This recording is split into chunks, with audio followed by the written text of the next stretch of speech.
But yeah, just put together a short deck to just show how we got to where we're at, and called some things out. So the initial idea, I actually had it when I was in college, and a hobby of mine used to be freestyling. I used to always hop on beats with friends and just rap for fun, and was never very good or anything sometimes, but it was something we did. And at that time it was really like the mixtape era, and hip hop was just everywhere and the most popular genre by far on any campus at any college. So really, like, I just wanted to enable people to be able to record these freestyles on their phone and share it, the same way you would, take a snap and send it to your friends. Or at the time, there was Vine and all these other platforms emerging. And, I wanted to build something. I wanted to make an app. So, um, this is the why I just covered. But like, honestly, I just wanted to build it for myself and my friends. But I also, in the back of my mind, knew this was like a massive, massive opportunity. And so, this is the one thing I really wanted to build. And just nothing existed for music. And that blew my mind, because music is so integral to every culture. Um, for the entire history of the world, pretty much. So, photos and videos and different types of photos and ephemeral photos, all these apps and that were really awesome that I was using, really connected people and unlocked, like, whole new levels of creativity and class of creators. I just want to do that for music. So that was long story short there. And the gist of it, James already covered it, but it really enables anyone to just do this on their phone. And our goal is to be the easiest way to make music on your phone. And we really focused a lot of our efforts on making it easy for someone like me that doesn't have any like true experience in music making, but also powerful enough for someone that wants to make a real song. We have artists spend hours making masterpieces in our studio today, and the goal is just to provide this recording studio in your pocket for all these different use cases. But you guys are here to talk about growth, and I know a lot of the other talks, and I've always been a fan of all of these videos in the summit. Everyone always wishes growth looked like this. I don't even know where I found this, but you could see it just a clear hockey stick ramp up. And people that have done this, and definitely since I've experienced, it looks a lot more like this. So it's never just a straight line. It will be in certain quarters probably, or certain time periods, but it's jagged. There's ups and downs in growth. There's ups and downs and stuff that happens in a company. It's a gradual climb. So you know, I will share a couple maybe silver bullets that happen for us, but really in general, I'm a strong believer of just like learning and trying things, and making small iterative improvements over time will really compound. So don't freak out if your graph doesn't look like this. I'll show you a few different ways to kind of analyze and think about how to scale. And this is a hilarious startup curve, but there's always times where you get buzz and it pops up, and then you got to the novelty wears off. So it's really just enduring through this. But anyways, here's some learnings in the past few years building a lot of product, and learning a lot of things. So the first like really obvious thing that actually was like a true 10x moment was when we enabled sharing off platform. So people could come in, record a song. How the initial version was, you could only send songs to your friends and they would disappear. It was like truly like the OG Snapchat, but for music.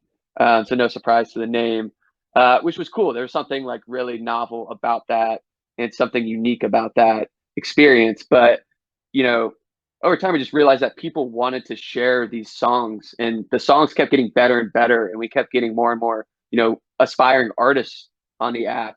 And of course, they want to share it to their social networks.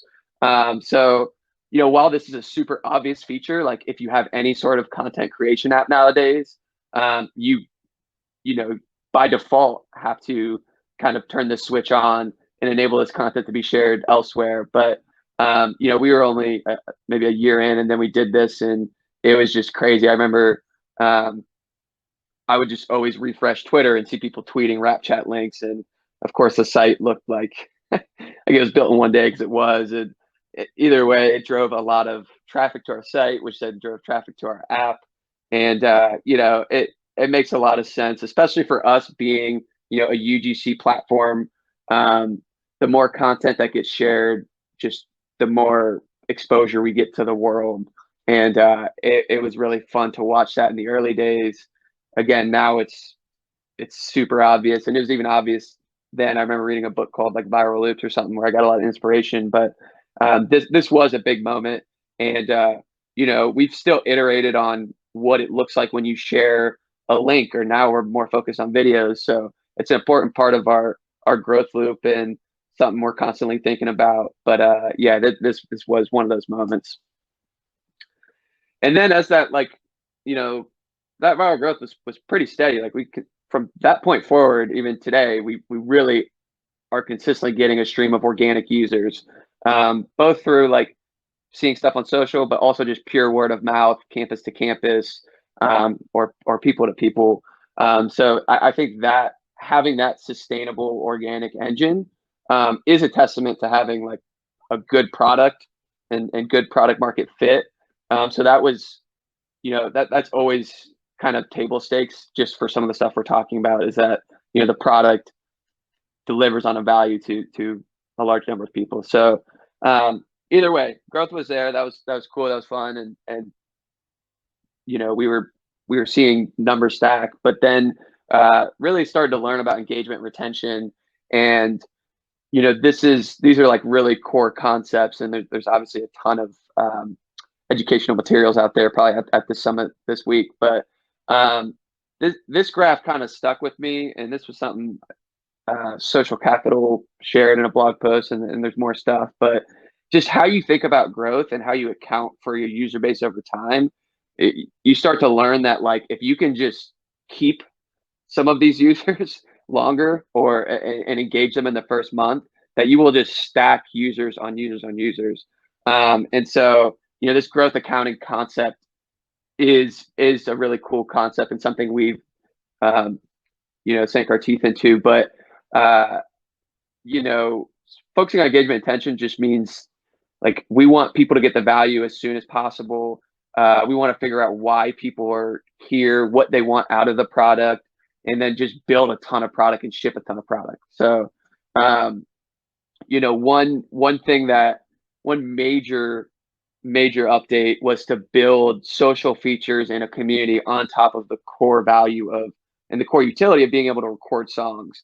So that's we spent a lot of time in enabling profiles. I mean, just completely redid the app essentially, but created profiles for people, feeds, discovery, all sorts of different ways to message and connect and collaborate with other users on top of the core utility. So these were things people wanted. These are things I always knew we wanted to build. But when we got around to building it, we definitely saw engagement go through the roof. Like the average user spends over 35 minutes a day now, and some of that's creating, but some of that's also like really paying attention to their profile, networking with people, participating in the community. So this was kind of a game changer and part of just our overall like our mission is to democratize music by giving everyone a chance to not only make music, but to connect with other creators, to get feedback, and being like a true end-to-end solution for the long tail of aspiring artists. That's kind of our shtick. So this was a big moment as well. So I like to like when I talk to other founders building products, um, I don't like to like just focus on like one thing, right? Like let's tweak a button and see how that conversion is. Like, there are time and place to do a ton of that type of stuff, but thematically, if you can just create bigger building blocks, like we try to ship like one major update a year. So like, one year it was, building the social layer. Another year is like building an Android app. Last year it was building a better studio with premium stuff. So I try to balance between like heavy hitting, you know, huge features, but also in parallel, always like trying to ship every 1 to 2 weeks. Like just small tweaks and stuff like that. So, um, anyways, this was big. Another thing, we started focusing on our best users, and that was really clarifying. So you can imagine having an app that enables anyone to make music. Uh, anyone is a lot of different types of people. So people like me would come in and you know make a song and share it to my friends for fun, but then someone else might come in, spend 6 hours making a masterpiece, and then post it on there, but take it really seriously and want to make music a career. So over time, we've seen millions of users come in.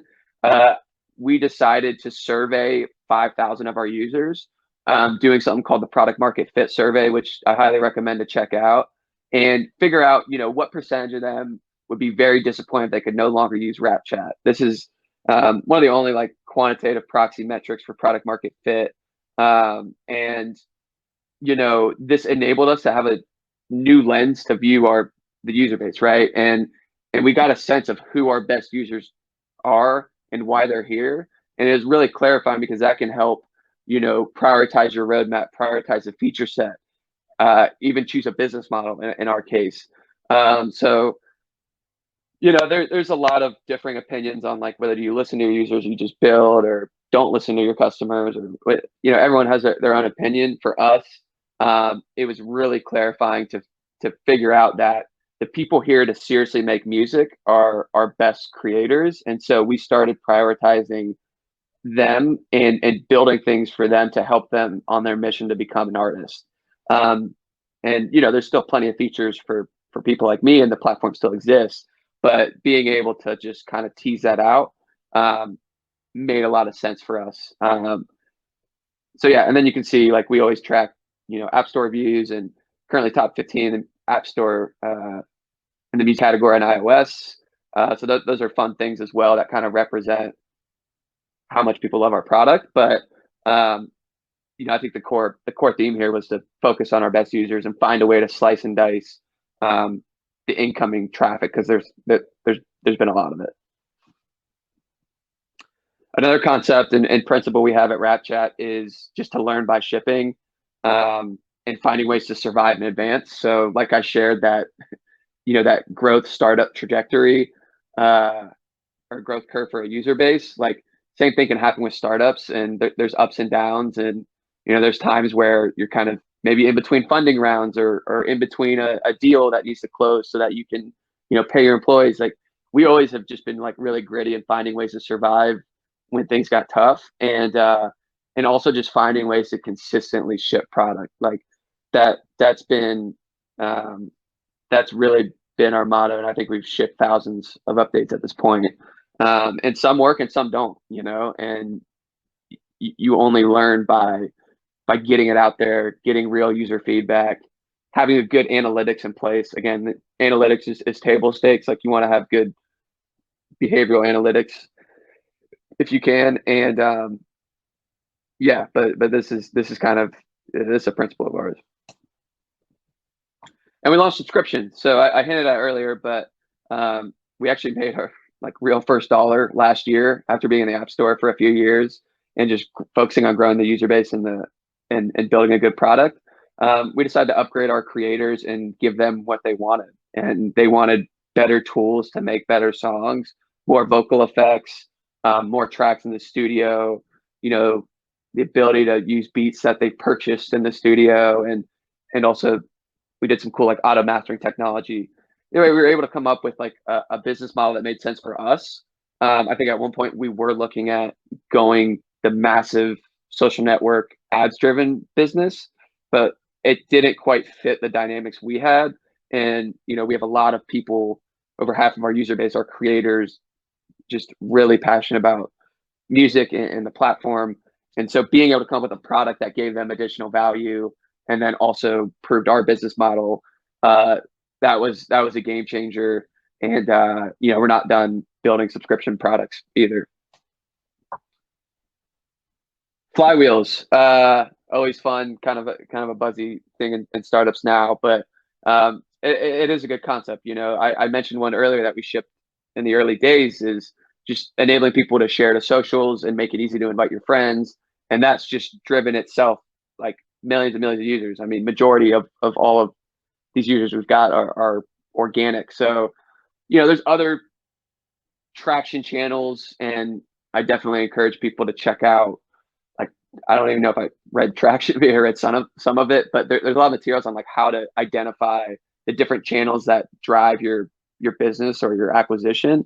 ASO and social, those are two big ones. But really, it's just about like come in, create a song, share it, and it brings people in on the organic side.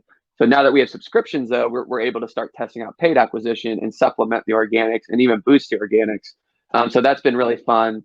We picked the best time to do it with iOS 14 and a lot of the Facebook advertising get a little more difficult, but still, it's new to us and it's fun because we can actually put our pedal to the metal and push growth and expand our reach and know that at some point we're going to get people that subscribe to a product and that's going to drive revenue.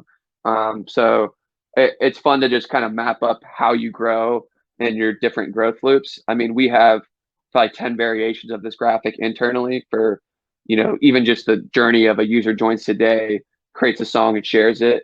Where does that get shared? What does the landing page look like? Okay, what app store do they go to? It's cool to break this down and think through your business and your product in terms of loops in general. So where does that put us today? We still feel like it's very much day one. Like our mission is to democratize music, and we want to be the music platform for the long tail of music artists and aspiring artists, because we feel that they've been, largely kept at bay the last couple decades due to a variety of different things. But we're just really trying to unlock this whole new market and bring them online and give them a chance to not only make music, which we've done up until this point, but soon monetize their music and connect with others. And so, our company is our goal is to be like a flywheel for these people. So it's kind of cool to see a lot of the music tech landscape also laid out and the progress it's made. And we're really focused on mobile and leading the charge for the long tail. So keys to growth now, just some things we think about, and some thoughts that we hold. So, frictionless tools empower anybody to be a music creator. That's always been kind of a day one mentality, day one philosophy, putting a studio in people's hands. High velocity music creation drives organic growth. So the cool thing about mobile and an app and the way we've laid out the studio, it enables these artists to make thousands of songs on Rapchat, where historically it would take a lot of time and a lot of money to load up a program on your desktop. It's expensive to pay for. It's very complex. Some of these you need a PhD to operate, it seems like. So we've really tried to like make it simple but powerful, which leads to more creations, which leads to more growth. The collaborative community, that's the layer on top of the recording studio, has led to high retention. That's been awesome. People have a lot of social capital invested in the platform. They've built true networks on the platform. People form their own groups, which is great, and have a lot of fun just on the platform. So that was really key. And then, looking forward, the fact that we've kind of created this end-to-end platform and we're not done building things on either end of the artist and creator journey, it enables us to build something in the future that will look like an in-app economy, where we'll be able to enable transactions between artists and producers, and apply some really cool, almost like blockchain Web3 concepts to our platform, because we're already seeing it. Funny enough, a lot of artists have their like Venmo tag in their bio and will charge other Rapchat users to be featured on their song, right? And so how can we make that on platform and even more seamless to just drive more transaction and more value for the entire network? So these are some of the things we're thinking about, and I don't know how much of this talk was supposed to get in the weeds in terms of like how we acquire users that aren't organic. But for us, like we are focused on like building great products and believe that, if we improve engagement, retention, and also improve on getting, great users in that have a high likelihood to create or want to create, it's just going to drive growth overall. So yeah, I think the terms like product led growth is a lot of terms that are thrown out, but we are looking at all these different channels. So we're still testing out a lot of acquisition channels. We're relatively new to that game, but having a lot of fun doing that as well. And yeah, that's kind of the recap of our focus now. So that's all I got. I tried to breeze through this because I think the most fun part is the Q&A. But really appreciate you guys having me here and joining me and listening. For me, it's always been about learning, and like over time, like even platforms like this and the summit and a lot of the other speakers, one of the greatest unlocks has just been connecting with these people and learning from them and learning how they've, what's worked for them in their ops or their journeys, and just trading knowledge. So that's something I really encourage as you're looking for inspiration and ways to build, is just to consistently talk to other founders and talk to other product builders or operators and gain insights from them. Because people are really willing to share and collaborate in this space, and that's what's been super cool. So yeah, thank you guys. This is my email. Feel free to reach out with any questions, or if you just want to chop it up about something. Always down to connect, and yeah, we'll kick it back and get some Q&A going. Great. Well, thank you, Seth. That was brilliant, and I love how you've seen some talks in the past, and it's great when people do that, and the circle of life continues. And we have Yeah. We have many stories of people who came to an event a few years ago, and the next thing they apply some of it, and they come back and talk, and that's really what it's all about. So yeah, I really appreciate that. So let us get into some Q&A then. Cool. So okay, you can still hear me. I'm going to focus on you, right? So Dinesh has a good question. So he's a founder of an interesting app for couples, and I'd like to check out more about that. It looks quite interesting. He said, you mentioned that you initially built this for you and your friends, but then you saw the opportunity in the larger app ecosystem. Was there a trigger that required you to start raising funds and turning Rapchat into a larger company, or was that always the plan from the get-go? So sorry, is the question like, why did I raise money, or why did I feel I need to raise money, or what was the trigger? Yeah, was trigger, this okay. was the plan, or yeah, no, I think the trigger, like I always had an audacious like vision. Like I knew how big this could be. I saw platforms like Instagram and Vine, RIP, but Snap. I saw this happening to all other types of media, and now it's kind of popularized by like the creator economy, and there's a lot new discussions in this area. But yeah, I just always had like a really big vision, and I did teach myself how to code just so I could make updates and just so we could ship product. But after, I guess circling back, after we shipped it and saw people using it, I was just like, it kind of confirmed, my hypothesis, I guess, or what I thought the future could look like for this app. And that led me pretty quickly to realize like you need resources to go at something that big, especially if you want to do it, quickly and or quicker than if you were to bootstrap it. So it did lead me to try and get investment and raise some money, and I think we've raised 3.2 roughly to date. But yeah, I really think like the initial validation of just seeing people have fun with the product, like that was awesome, and that probably gave me like the 5% more push I needed to really get after it, quit my job. I mean, I only had a real job for like 6 months after college, and quit my job and like put it all on the line and moved to Chicago and then San Francisco, and like really just did everything I could to raise money, because the thing is I wanted to build a team, and I wanted this product to be in more places than just, the iPhone, and I want it to be more than just a recording app. So I wanted to, I did have that community layer I always wanted to build in as well. So it really was just like I needed resources to help fund the roadmap I had in mind. If that makes sense.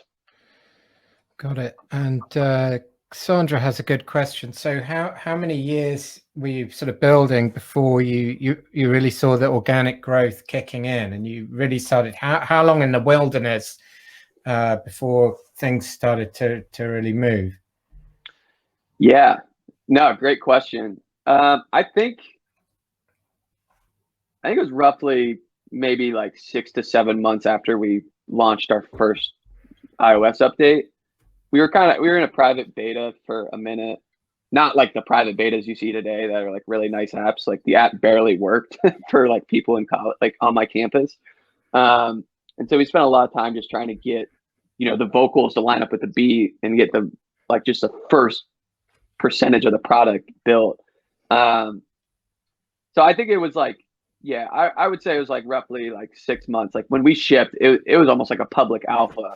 Like we had people emailing us like, man, I can't even get like my voice to come through. And so we had to like spend a few months after it being live to just remotely like fix it and make sure it worked for everyone. And we got the right permissions to use your microphone, like things as small as that. But really like there was a moment where I remember checking like App Store Connect. I don't know what it was called at the time.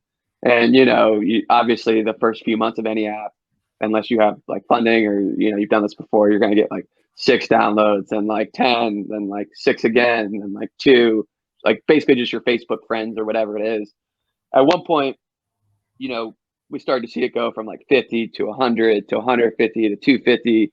And then when we did the social, when we enabled people to share to socials, then like 10x from there. And really since that moment, just consistent organic growth that's stacked over time that we can always count on. So everything we're doing now with paid acquisition and everything I've done in the past around App Store optimization, these are just layers on top of that organic funnel that can consistently drives growth. Great. And Rob Tuttle, who's also he's head of product at another interesting music app. He says, "Hey Seth, thanks for the presentation. Do you have an example of an insight or learning you gained from your product analytics that led to impactful change or feature creation?" Yeah, a lot. Let's see, like recently top of mind, I mentioned that product market fit survey. And so a lot of time, like what we've been trying to do is pair like qualitative data. So, surveying 5,000 users and figuring out like why they're here, why they love the product, how much do they love the product, and then pairing that with the analytics to say, hey, this certain set of users, like I'll give you an example. Like there's a certain percentage of our users that are here to seriously make music. Like they're not here to just mess around. Like they're here to really make real songs. They spend a ton of time. Their retention curves are super high and flatten out. And how do you pair? You're constantly kind of looking for like data points that you can use to pair to that like segment. So, for us, it might be, as an example, I won't give it like any real numbers or anything, but it might be the number of tracks that they create in their first week could be indicative of higher retention, or it could be the number of beats that they played in their first week. So we're constantly kind of unlocking those insights, and it can be trial and error in your behavioral analytics. Like you just want to try stuff like, oh, if they do 3 tracks in their first month, I think they retain at like 90% as an example. Like that was a really big one, because then it's like, oh, okay, instead of looking at my user, analytics can get really messy as you scale up users and there's a ton of data. But if you can unlock an insight that's something like, hey, these people that create 3 tracks in a month retain at 90%. Let's just use that as an example. Okay, what percentage of the users on a daily basis are getting into that bucket, or what's predictive of them getting into that bucket? And then how do you, build product to help them do that? So, that's, I think for me, just one shift after having analysis paralysis here and there, for sure, with so much data, is looking at everything through the lens of cohorts. And I don't mean like acquisition cohorts, like the date they joined. I mean like user persona cohorts. Like I'm here to seriously make music or I'm here to have fun. They have totally different behavior profiles, totally different retention profiles, totally different monetization profiles. And that will really clarify the data because you can't look at every user that comes in on one day the same, even though it often goes unlooked. Like I've been there, I've done that, you know, so. Great. Well, Seth, I've got quite a few more questions myself I'd like to ask you, but maybe we have to save this for next time because we've got Nico next up. I think he's one of your investors actually from Adjacent. Yeah. So Nico's awesome. Yeah.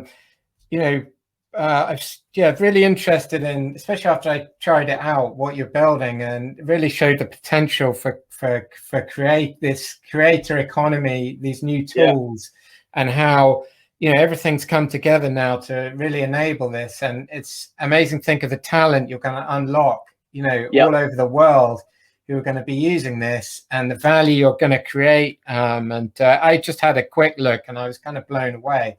So thanks, man. I appreciate it. Thank you. I'm really excited by this platform you're building, and really appreciate you coming here today and sharing some of the journey. And I hope you'll be able to come back again and share more of the journey. Of course, whenever. We're only getting started, so there's lots more to build. Great. All right. Well, thanks so much, Seth. All right. Thanks, James, and thanks everyone for coming. Definitely stick around for Nico. Nico's the man. So.